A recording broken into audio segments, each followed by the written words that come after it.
বিসমিল্লাহির রহমানির রহিম। প্রিয় দর্শক, আসসালামু আলাইকুম। আমি অ্যাডভোকেট নাহরুল ইসলাম, বাংলাদেশ সুপ্রিম কোর্ট আইন চর্চা চ্যানেলের পক্ষ থেকে সবাইকে স্বাগত জানাচ্ছি।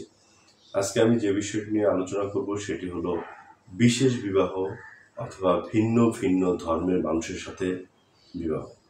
তাহলে কিভাবে ভিন্ন ভিন্ন মানুষের ধর্মাবলম্বী মানুষের সাথে বিবাহ করা যায় সেই সম্পর্কে আজকে আমি আলোচনা করতে চাই। যখন দেখা যায় যে আমাদের সমাজে একজন মুসলমান আরেকজন হিন্দু অথবা একজন হিন্দু আরেকজন বৌদ্ধ, এই যে ভিন্ন ভিন্ন ধর্মের মানুষ যখন তারা একটা বৈবাহিক সম্পর্কে আবদ্ধ হতে চায়, তখন এই বিবাহটিকে কিভাবে করা যায় সেটি নিয়ে আমি আজকে কথা বলবো।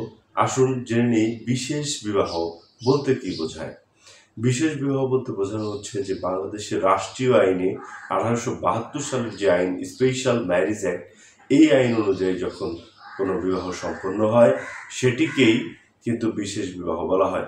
এবং এই বিশেষ বিবাহ যারা সম্পন্ন করে থাকেন তারা তাদের যে সম্পত্তি এবং তাদের সন্তানরা কি পরিমাণ সম্পত্তি পাবেন সেটিও কিন্তু এই আইনের মাধ্যমেই হয়ে থাকে। এই আইনের অনুযায়ী according to special marriage act 1872 অনুযায়ী কিন্তু এটির সমাধান হয়ে থাকে তাদের সম্পত্তির বিষয়ে। আমাদের সমাজে দেখা যায় যে সামাজিক পারিবারিক প্রতিবন্ধকতা যখন সৃষ্টি হয়ে যায়, যখন দুজন ভিন্ন ধর্মের মানুষ, একজন যখন মুসলিম অন্যজন হিন্দু অথবা একজন বৌদ্ধ আরেকজন খ্রিস্টান থাকে, তখন কিন্তু এটি একটি মারাত্মক আকারে বাধার সম্মুখীন হয়ে থাকে। কেননা একটা ধর্মাবলম্বী মানুষ, আমরা যারা সমাজে বসবাস করি, একজন হিন্দু অথবা একজন মুসলিম যখন অন্য আরেকজন ধর্মাবলম্বী মুসলিম অথবা হিন্দু অথবা খ্রিস্টান, এই যে ভিন্ন ধর্মের মানুষের সাথে যখন তারা ভালোবাসার সম্পর্কে গিয়ে পৌঁছায়, তখন এটিকে সমাজ ভালোভাবে নেয় না এবং তারা কিন্তু নানা রকম বাধার সম্মুখীন হয়ে থাকে। সেই বাধাকে উপেক্ষা করে তারা 1872 সালের এই আইন অনুযায়ী কিন্তু বিবাহ সম্পন্ন করতে পারেন। এখন এই বিবাহটা করতে গেলে কি কি করণীয় বা কিসের মাধ্যমে এটি করতে হবে?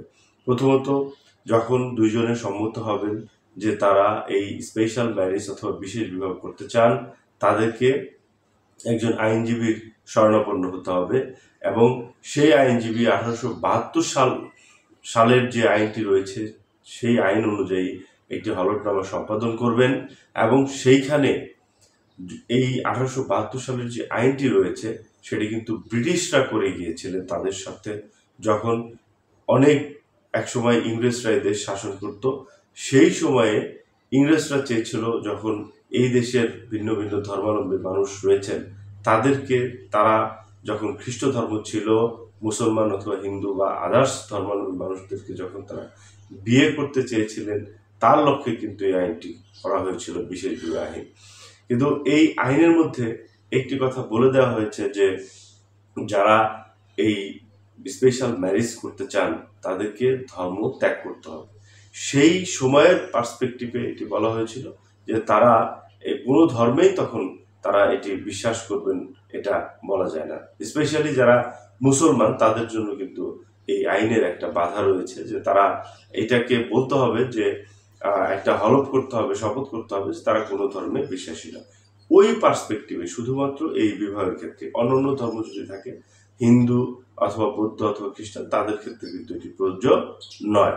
দুইজন হিন্দু ধর্মের মানুষও যদি থাকে তারপরেও তারা তাদের যে ল রয়েছে, তাদের যে হিন্দু ল রয়েছে, তাদের যে বিবাহের যে রীতিনীতি অনুযায়ী তারা বিয়ে করতে পারবে। আবার এই বিশেষ বিবাহ আইনেও কিন্তু দুইজন হিন্দু বিবাহ করতে পারে। কিন্তু মুসলমানদের ক্ষেত্রে ওই তখনকার সময় বিবেচনা নিয়ে কিন্তু এই আইনটি করা হয়েছিল বলেই বলা হয় যে তখন তার ধর্মে সে কোনো ধর্ম বিশ্বাস করবে না এবং এরকম একটা অঙ্গীকার তাকে করতে হবে। তবু এটি আসলে কোনো বিষয় নয়। মূল বিষয় হলো যে দুজন ভিন্ন ধর্মের মানুষ যখন তারা আইনি প্রক্রিয়ার মাধ্যমে বিবাহ করতে চায়, বিবাহ বন্ধনে আবদ্ধ হতে চায়, তাহলে তারা বিশেষ বিবাহের মাধ্যমে 1872 সালের যে আইন রয়েছে সেই আইনের মাধ্যমে কিন্তু এই বিবাহটি সম্পন্ন করা যায়। তাহলে এবার আমরা জানবো যে এই বিবাহটি কিভাবে করা যায় বা করণীয় বিষয়গুলো কি। প্রথমে আমি বলবো যে দুজন সুস্থ মানুষ হতে হবে, সেটা যে ধর্মেরই হোক। দুজন সুস্থ মস্তিষ্কের মানুষ, কারণ তারা যে এই বিবাহ বন্ধনে আবদ্ধ হবেন তখন তাদেরকে এই মর্মে শপথ করতে হবে, হলফ করতে হবে যে তারা সুস্থ মস্তিষ্কের। তারপর দ্বিতীয় কথা হলো তাদেরকে অবশ্যই এজ অফ ম্যাচুরিটি, যেটা বলা হয় অন্যান্য বিবাহের ক্ষেত্রে, ছেলের ক্ষেত্রে 21 বছর এবং মেয়ের ক্ষেত্রে 18 বছর পরিপূর্ণ হতে হবে, তাহলে তারা এই বিবাহের যোগ্য।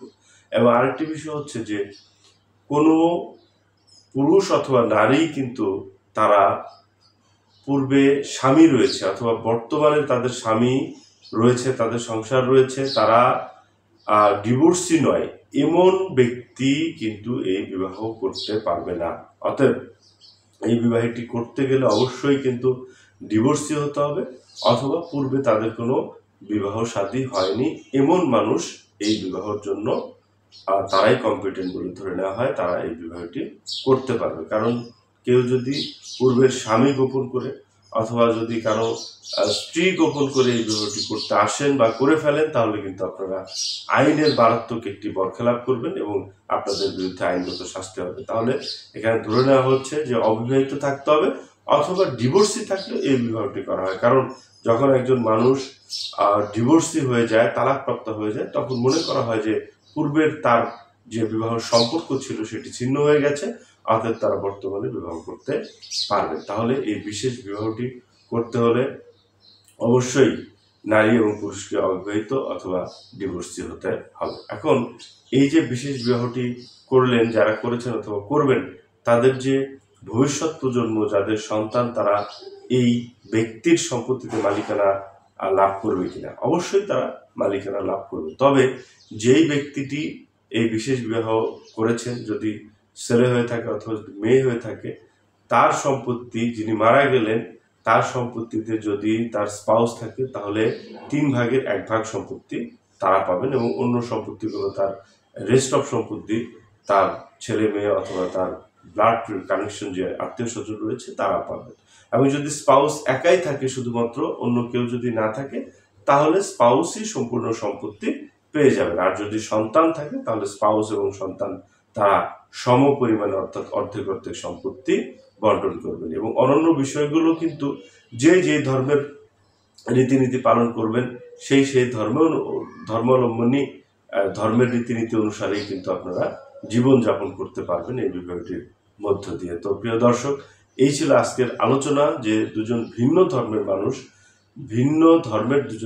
একজন মুসলমান অথবা হিন্দু অথবা খ্রিস্টান, বৌদ্ধ, তারা কিভাবে তাদের নিজেদের মধ্যে যদি প্রেম ভালোবাসা হয়ে থাকে সেটিকে বাস্তবে রূপদানের লক্ষ্যে তারা দুজন বিবাহিত জীবন যাপন করতে পারেন, বিয়ের মাধ্যমে তাদের সংসার করতে পারেন।